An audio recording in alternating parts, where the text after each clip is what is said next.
सदर दिनांक 14 फेब्रुवारी 2024 रोजी भिवंडी शहरामध्ये 16 वर्षीय कुमारी संकेत भोसले नामक विद्यार्थ्याचा क्षुल्लक कारणावरून काही गाव गुंडांकडून निर्गुण हत्या करण्यात आली होती। याची महाराष्ट्र राज्य पातळीवर दखल घेऊन या विषयाला प्राथमिकता देऊन भिवंडी पूर्वेचे आमदार रहीस शेख यांनी जोरदार व मजबूतीने महाराष्ट्र विधानसभेमध्ये आवाज उठवला व सदर प्रकरणी दोषींची सखोल चौकशी करून कार्यवाही करण्यात यावी व कुमारी संकेत भोसलेच्या परिवारास 25 लाख सानुग्रह अनुदान मिळण्याची मागणी केली आहे।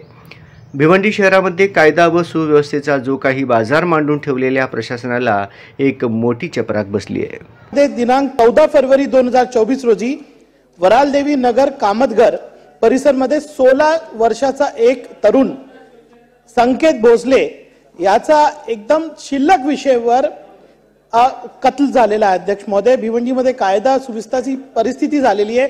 आज तिथे एक मोठा मोर्चा पण निघाला होता। अध्यक्ष महोदय, मी सन्मान्य इधर मंत्री बसलेले त्यांना व्हिडिओ देणार आहे कोणत्या पद्धतीने त्याचा खून करण्यात आलेला आहे। अध्यक्ष महोदय, माझी मागणी आहे त्याला त्याच्या परिवाराला पहिले तर याची सखोल चौकशी व्हावी। हा एक दलित मुलगा अध्यक्ष महोदय आणि 25 लाखाचा त्याला मुदबातला दिला, कारण याच्या पाठीमागे ड्रग्ज माफिया अध्यक्ष महोदय नाही। अध्यक्ष महोदय, एक दलित मुलगा वारलेला आहे। सरकारला सांगा, तुम्ही आश्वासन तर द्या अध्यक्ष महोदय। अध्यक्ष महोदय, मंत्री महोदयाने नोंद घ्यावी, सरकारने नोंद घ्यावी त्यांची।